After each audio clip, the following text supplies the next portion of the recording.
Informasi atau info overload itu seolah udah jadi udara yang kita hirup tiap hari. Iya benar banget. Tiap detik ada aja notifikasi kan? Betul. Coba Anda ingat-ingat deh, kita baca puluhan utas media sosial, ratusan berita cepat, terus dengerin opini tanpa henti. Tapi seberapa banyak sih dari itu semua yang benar-benar bertahan di kepala kita seminggu kemudian? Hampir nggak ada. Paling cuma, secuil memori aja. Nah, iya. Mungkin sampai nol. Sekarang, coba Anda bayangin sebuah skenario ekstrim. Anda hidup di masa lalu, dan Anda punya tugas wajib untuk mewariskan sebuah informasi yang super krusial. Katakanlah, panduan mitigasi bencana, tata ruang wilayah, dan kode etik sosial untuk menjaga ekosistem ke anak cucu Anda ratusan tahun ke depan. Wah, itu beban yang berat sih. Banget. Anda nggak punya internet, nggak ada cloud storage, nggak ada hard disk. Gimana coba Anda mengemas data masif itu biar nggak hilang di telan zaman? Itu tuh sebenarnya sebuah tantangan rekayasa komunikasi yang luar biasa ya.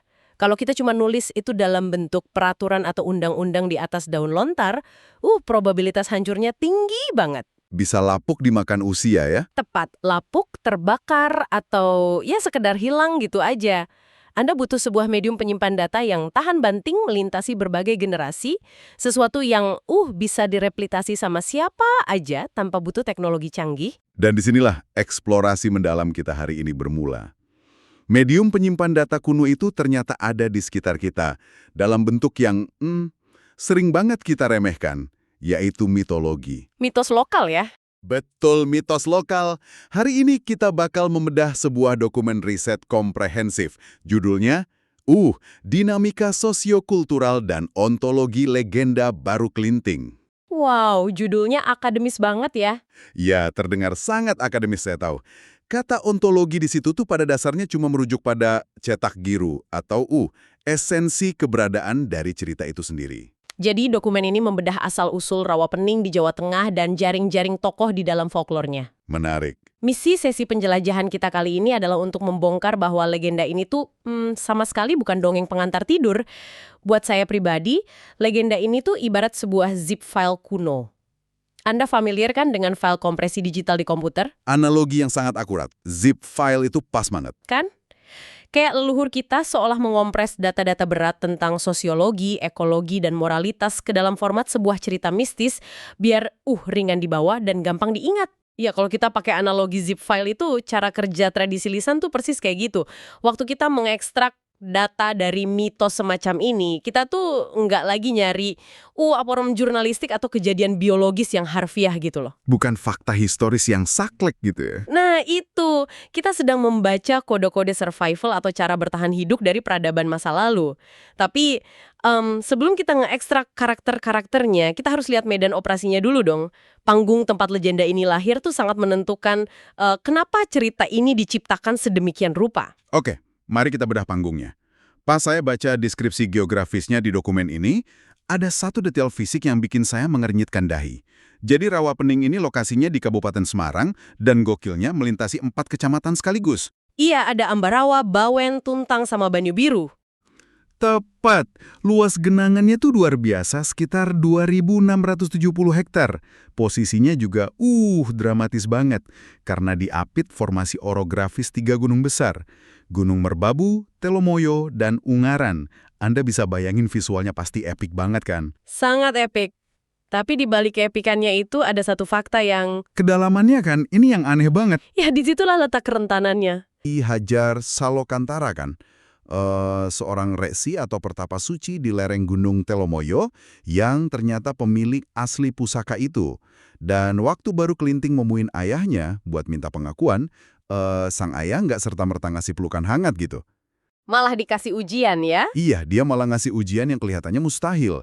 Sang naga ini harus bisa memanjangkan tubuhnya untuk melingkari seluruh Gunung Telomoyo. Dan ujian melingkari gunung ini tuh sebenarnya adalah tahapan legitimasi spiritual. Secara ekologis, ini melambangkan gimana air atau sungai yang diwakili sang naga itu harus mampu memeluk dan menjaga keseimbangan gunung yang diwakili sang ayah sebagai sumber kehidupan. Wah, filosofis banget ya penyatuan elemennya. Iya, nah setelah baru Kelinting berhasil menyatukan elemen-elemen ini, barulah ayahnya mengakuinya. Terus ayahnya nyuruh dia melakukan pertapaan lanjutan di sebuah bukit yang namanya Bukit Tugur. Nah, di Bukit Tugur inilah ceritanya bergeser dari ranah spiritual menuju drama sosiologis yang jauh lebih gelap. Disinilah tatanan moral manusia benar-benar diuji. Jadi ada sebuah desa, namanya Desa Patok. Warga desa ini digambarkan lagi sibuk bersiap menggelar merti dusun. Pesta sedekah bumi ya? Betul, pesta besar-besaran. Mereka ini makmur secara ekonomi. Tapi, dokumen riset ini secara spesifik mendeskripsikan mereka sebagai masyarakat yang sombong dan, sangat serakah. Mereka pergi berburu ke hutan buat nyari daging hidangan pesta. Dan apa yang mereka temuin di hutan itu, jadi titik baliknya. Mereka nemuin naga, kan? Tepat, mereka nemuin baru kelinting yang dalam wujud naga raksasa itu lagi diam bertapa secara khusyuk. Terus warga desa Patok ini dengan teganya membantai sang naga, memotong-motong dagingnya, dan membawanya pulang buat dijadiin menu utama pesta desa. Astaga. Dalam kacamata budaya Jawa, tindakan ini adalah bentuk desakralisasi yang paling fatal. Ngebunuh sesuatu yang suci, murni, demi kerakusan perut gitu ya. Iya, mereka mengambil entitas spiritual yang lagi menyatukan diri dengan sang pencipta, terus menghancurkannya semata-mata demi euforia kolektif. Ini metafora yang sangat gamblang tentang peradaban yang mabuk sama kemakmuran materi, sampai kehilangan rasa hormat pada alam dan hal-hal sakral. Tapi ceritanya kan nggak berhenti di situ. Naga yang dibantai itu ternyata nggak benar-benar mati kan? Rohnya menjelma jadi sosok baru untuk mendatangi pesta tersebut. Dan penjelmaannya sungguh kontras. Bukan dewa yang bercahaya atau pangeran tampan. Melainkan anak kecil ya? Iya, anak kecil yang sangat kotor, tubuhnya penuh luka, menjijikkan dan menebarkan bau amis yang menyengat. Anak ini keliling di tengah keramaian pesta, minta sedikit makanan dari dagingnya sendiri yang lagi dinikmati warga. Ironis banget kan? Ini tuh mekanisme pengujian empati yang brilian banget dari leluhur kita. Anak berbau amis itu adalah cermin dari kerusakan moral warga itu sendiri. Seluruh penduduk desa nolak, mengusir, dan mencaci maki anak tersebut. Nggak ada satupun yang peduli. Nggak ada. Kemewahan tuh udah membutakan mereka dari penderitaan kaum yang paling lemah. Di seluruh desa itu cuma ada satu orang yang lulus ujian empati ini, yaitu Nyi Latung. Seorang janda tua yang miskin? Betul. Seorang figur marginal yang sebenarnya juga dikucilkan oleh tatanan sosial desa Patok. Nyi Latung dengan segala keterbatasannya bawa anak kecil itu ke gubuknya dan ngasih dia makan dengan penuh welas asih. Kebaikan tanpa pamrih inilah yang membedakan kelayakan hidup seseorang. Disinilah kita sampai pada klimaks yang sangat amat menarik. Anak kecil itu yang adalah baru kelinting, balik lagi ke alun-alun desa, tempat warga lagi asyik berpesta pora.